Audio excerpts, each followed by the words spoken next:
Hey, welcome to Dan's Model Works. And we are in my main workshop, and the furnace is off in the corner. That's the drain pump grinding away that you can hear, so it's going to drive us crazy. But me and the kids went to a flea market yesterday. And it wasn't a dedicated hobby flea market, it was just your average run of the mill. We got everything type of flea market. And we saw two booths that had uh, old model kits and things in them, and there was two deals that we felt were too good to pass up, and I'd like to share them with you. First of all, we have Italeri's recovery vehicle, the M32, and this was originally, apparently the guy wanted $60 for it, a price I wouldn't have paid at all. But he had said it was sitting around too long, so he was willing to take 30 for it. And he tried to say that this model goes all the way back to the 1960s, and I was like, no. I remember that kit from when I was a kid, around 1980, and he tried to find 1960 somewhere on the box. No dice, no 1960 date on it anywhere. And according to the ScaleMates website, this was originally released in 1980. So whether or not this is 1980 or 1982 or something like that, I don't know. But at any rate, it's all here. And I thought $30 was a pretty good price. Now, I know that when the most recent release of this was out in 2011 or something like that, they could be had for $14 or $15 American. However, when I looked on eBay, I found that this was, people were asking anywhere from $26 to $90 for this kit. And a lot of those were the most recent release. And then you have to add shipping. Now, some people were willing to ship it for free, but the shipping went anywhere from free to $40. So I think $30 Canadian was probably a pretty fair price to pay for this. And we'll look inside this in a couple minutes. Now I'm going to show you the other thing that we came across. Next, we have this bad boy. And this is the main reason that I'm shooting this over here, is because this is such a large box. And so far as I've been able to tell, the Moonraker space shuttle was only released in 1979. And it came in two versions. One was just the orbiter. And then there was this one, which comes with the external tank, the two boosters. And not only that, it comes with the crawler as well, which is pretty cool, although it doesn't have the gantries. So this isn't quite the full-blown Revell model. It has all the gantries. It just has the crawler pad. And we have peeked inside here because it wasn't sealed, and everything appears to be there, as well as the decals, which is interesting. So this particular kit here, the person originally had $60 on it, but basically all the kits they had, and they were all underneath a table, like they were hiding or something. They said, whatever price we have on it, it's half price. So we picked this one up for $30 as well. And I went on eBay, and with boosters, they are going from $24 Canadian to $61 Canadian. But the people want anywhere from $29 to $47 for shipping. So there's no way I could have got this off eBay any cheaper than the $30 I paid. And just out of curiosity, I looked at how much the one without boosters. And people are asking anywhere from $18 to $154. And the shipping cost is anywhere between $29 and $33. So $30 for this was pretty good, I have to say. So one of the reasons I got this was I figured it was probably the standard Revell kit, 144 scale. Not a fantastic kit in terms of accuracy, but certainly a reasonable price for the shuttle and the boosters and everything like that. But Uh, one of my daughters, Emily, she has watched all of the early James Bond movies with me, basically everything all the way up to Timothy Dalton. We've watched all the movies together, and she was like, "Oh, that's cool. You got to get that." And Logan, he's a bit of a space shuttle junkie. He's even built the puzzle of the cockpit of the space shuttle.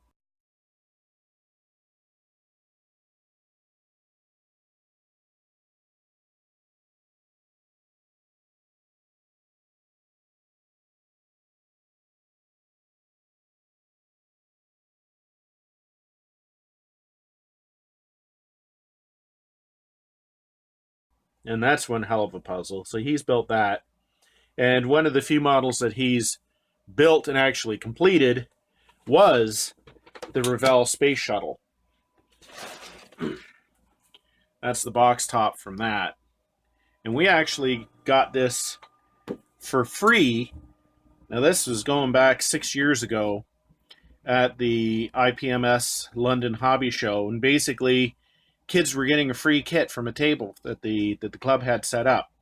So he got this kit, and my oldest daughter got another kit. But at any rate, I'll show you that.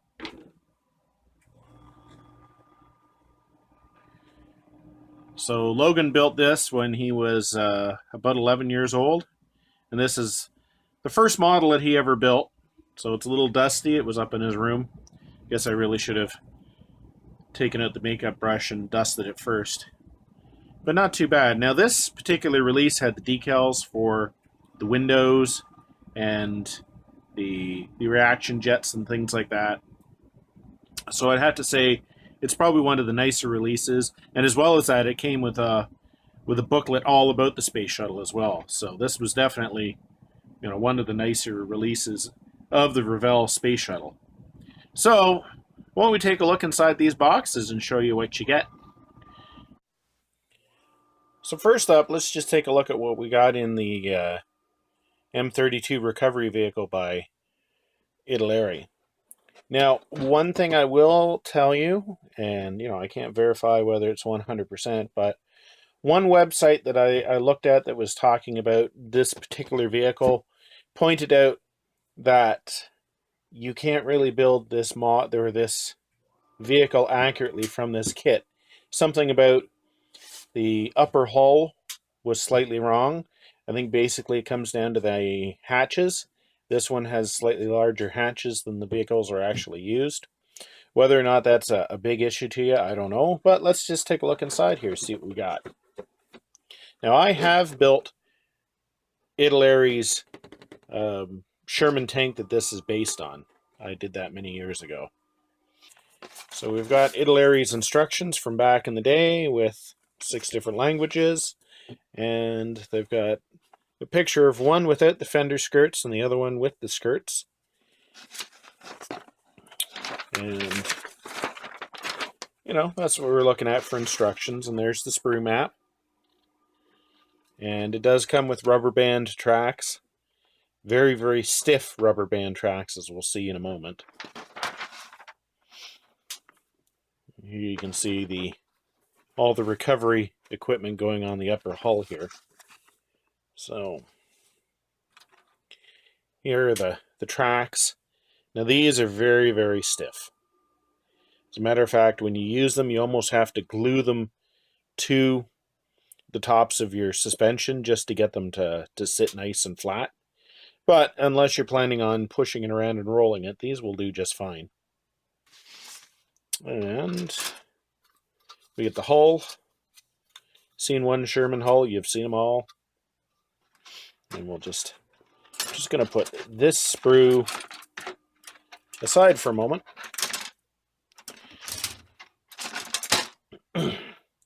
Once again, if you've built anything based on a Sherman or an M3, you'd be familiar with all the suspension units here. And this is the vertical volute spring suspension system, not the much later horizontal spring system. But really, I mean, all these parts are well molded, very crisp, and very good for the day.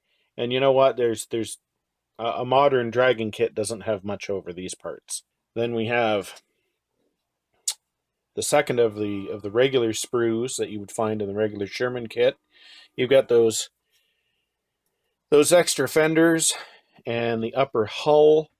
And for what I understand, for the M32, these should be a smaller hatch. Although I don't think I'd fit through either of these hatches. So this, I don't remember this looking like this in this kit, but it probably did. After all, last time I've even looked at my example, because it's in a box somewhere, was probably a year or two ago, and I don't think I was scrutinizing that too much. I do remember it built up to a nice kit, the basic Sherman. So there would be one more sprue in the regular Sherman kit, and that would be all the turret parts. That's not in this kit because it comes with this sprue. This sprue, of course, comes with all of our recovery parts.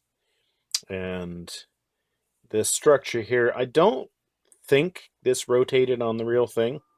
I could be wrong. But I think it was just basically a superstructure that gave them more working space and more space for the commander and everything like that. And you can see we've got the A-frame here. Now this sprue is actually in a slightly lighter color styrene than the rest of the kit, which is interesting. But all the parts are nicely molded. You can see there's an M2 machine gun, 50 cal, and there are some extra sprockets, extra road wheels on here. These look like pulleys. We have the rear superstructure, and we've got some other various bits and bobs and equipment. Oh, and there's also a mortar right here to go on the front plate. Although I don't know. I mean, if you're resorting to using a mortar while you're doing a recovery, things have gotten very hot. So that is all the parts that come in this kit, and I think I'm going to be building it. Who knows when?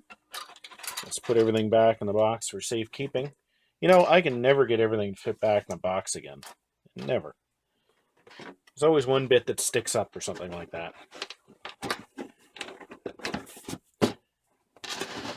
So let's take a look at the Moonraker.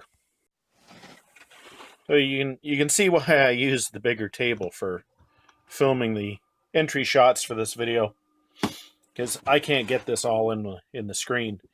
Now I know that Airfix did a version of the Moonraker as well. I don't know if it was their own molds or if they simply borrowed the Revell molds. I know that, you know, they used to be quite tight with MPC back in the day, but I don't know if there's any relation between this release and the Airfix kit.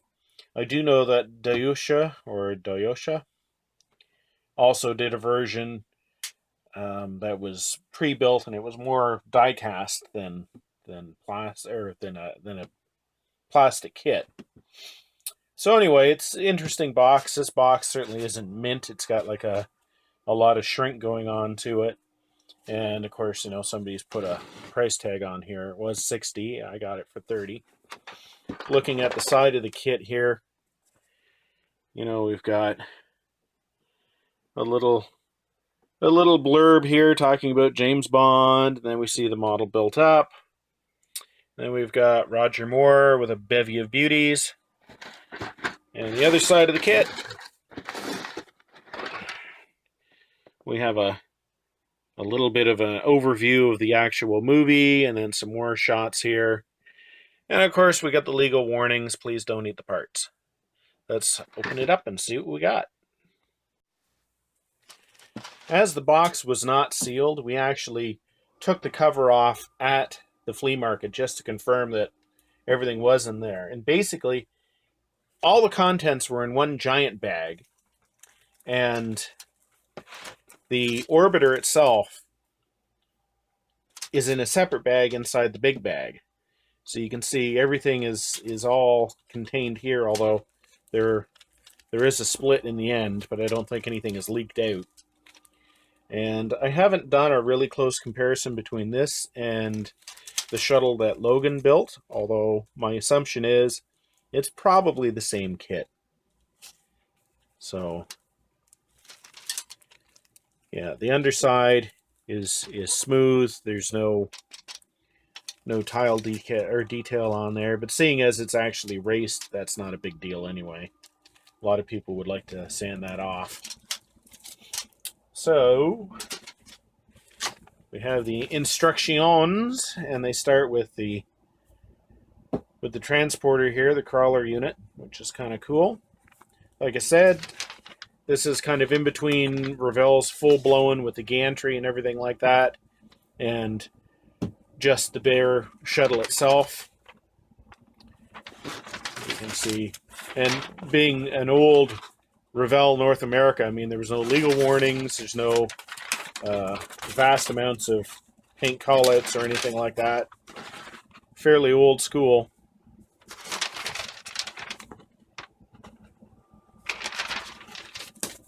And we've got a very basic painting guide here, and then you can see the decal sheet up here, which we'll look at in a bit. It's still intact, not in the best shape, but we'll see. Moving on to the big bag.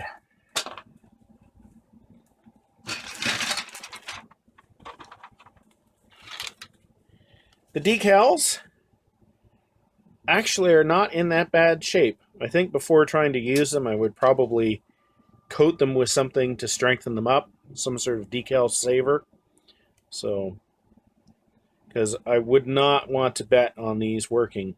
Now, I said earlier that the other version that Logan put together did have the decals for the boosters. You can see the nose, or I should say maneuvering jets, are represented on here, but only in just the broadest sense.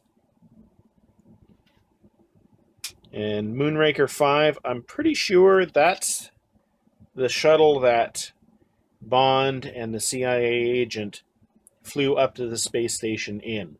But I don't think it's the one that they actually used to shoot the death pod with at the end of the movie. Now we've got the big screws. Now some of this has come loose, but the bag was sealed when we got it, so I'm 99% sure it's all here. We've got the tops of the solid boosters. You can see the external fuel tank. Not huge amounts of detail, but I mean respectable, I think, for 1/144 scale. And here you can see we've got the part of the booster, and here we've got part of the transporter, and we've got the parts of the boosters there. And lastly, we've got the crawlers right there, and the rest of the pad right there.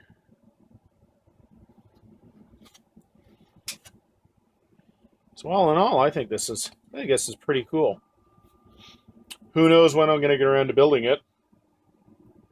You never know. Emily might get involved in this one. So that was our flea market finds this weekend. And we don't go searching for old kits often. But if you enjoyed looking at these old kits, let me know in the comments. And I am planning on building both of these. Who knows when. So thanks for watching Dan's Model Works. And until next time, keep on modeling. And what will follow is my weight update.